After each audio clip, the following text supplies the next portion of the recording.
Hi, I'm Tori Peterson. And I'm Kayla, and this is our ESCI Digital Story Reflection.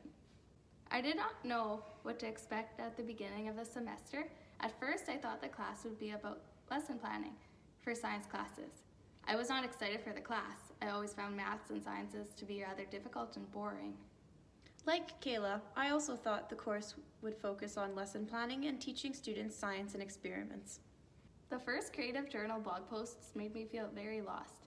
With little direction from Audrey and no assessment right away, I felt uneasy because I did not know if I met the expectations of the course or not. I was very worried about my marks. I've become accustomed to receiving specific outlines for assignments and having marks back right away to know where I stand in the class. This is a very Euro-Western way of schooling. I was also quite lost as well with my first blog post. As I was writing, I kept asking myself, Audrey, what do you want from me? And got rather frustrated. However, through past courses with Audrey, I knew that this was an intention of hers, to leave the first assignment very open and let everyone do what they feel is right, not what they think would get them a good grade. This allows students to get creative and not to copy others' blogs, but to think of their own original ideas. My last creative journal was the turning point to when I began to really value and understand the purpose of writing blog posts. I recognized how intertwined the environment is to learning and to us. I pieced together all the missing puzzle pieces to view the class holistically rather than in categories. In the real world, we do not do math for an hour and then move on to English. The environment is intertwined and so are we. My brain touches the most on the philosophy of eco-literacy. It discusses the importance of taking care of the environment and giving back to it rather than just taking. I found myself really warming up to the blog posting and creative writing itself when writing my eco-literacy love poem. This was a very personal piece about my love life, so I became quite vulnerable and found myself pouring my heart out. After that, I began to let go and wrote more expressively. I found writing my creative journals much more fun to do, almost like writing a diary, but in public. Give or take a year ago, philosophies I use in my creative journals would have been more Euro-Western biased. However, this winter, my journals are more eco-literacy biased, such as the underlying truth about the Lorax, where I disrupt environmental education myths.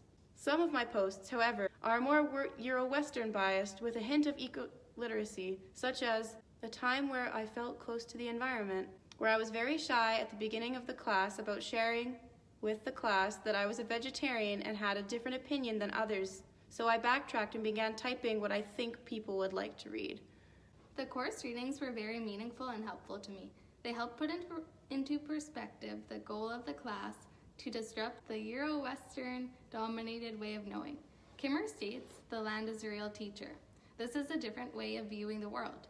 It brings Indigenous perspective into the classroom and disrupts the norm of Euro-Western knowledge being thought to be superior than other knowledge.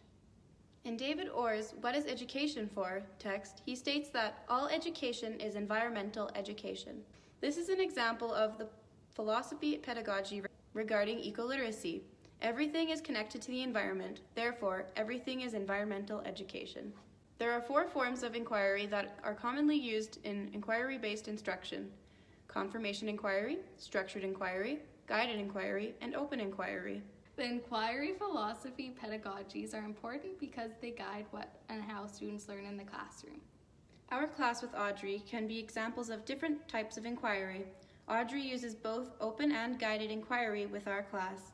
She enjoys watching us grow and learn by learning through our own questions we ask ourselves, but also giving us guiding questions, somehow vague enough to let us explore on our own. Eco-literacy education is the most prevalent philosophy pedagogy that kept showing up in our blog posts. One example is my Embodying Eco-Literacy artwork. The artwork draws on the different senses, seeing, feeling, and smelling that I've experienced on a walk with my daycare kids. We learned about respecting the environment, only taking items off the ground, admiring the environment, and much more. Kayla and I were in the same Embodying Eco-Literacy group. Our group goal was to reduce the amount of greenhouse gas emissions. Kayla and I are already vegetarians, so we took our daily practices even further. I stopped consuming gelatin and Kayla decreased her dairy intake by only purchasing 1 dairy item a week. Our entire group worked hard to shop locally and organically. At the beginning of our project, we thought that we knew everything, especially myself being a vegetarian for 6 years. After visiting a local diner and talking to the owner, we realized that we should do research before assuming anything. It turns out there is no such thing as buying organically, it just reinforces capitalism, and that shopping locally may not be possible or the best due to certain growing seasons in Saskatchewan. This led us to learn about our place and what was possible and impossible to do living where we live. Myself and Tori have noticed that we feel a lot more healthier physically and environmentally. We will continue to not eat meat, gelatin, and decrease our dairy consumption beyond this class. Building onto our vegetarian lifestyles, we have noticed many feelings of others affecting us. Many individuals support us, but others shut down the idea completely or do not fully understand the reasoning behind it. This goes to show how environmentally eco-literate we still are when it comes to making big changes to see big effects on the environment, something that needs to happen because we are far past the point when recycling can save the planet. Although every little bit helps, learning makes a huge difference. Audrey modeled this through her teaching. She makes it fun and engaging by using different perspectives and methods. Science class does not have to be difficult and boring with only one correct answer. In fact, that's not what science is. The readings consisted of often new and shocking information regarding eco-literacy. The guest speaker influenced our thinking and brought us down to having deep thoughts about specific situations and provided us with future ideas for opportunities as future educators. The field trips challenged our preconceived notions and provided us with experiential-based learning and opportunity to think critically. The group discussions enabled us to braid our different perspectives together in a meaningful way. The blog posts allowed us to think creatively and write from the heart. We wrote what we felt, and we both became more vulnerable through the duration of this course. Lastly, you gave us guiding questions that were very helpful to allow us to make our own meanings out of different literature pieces and events.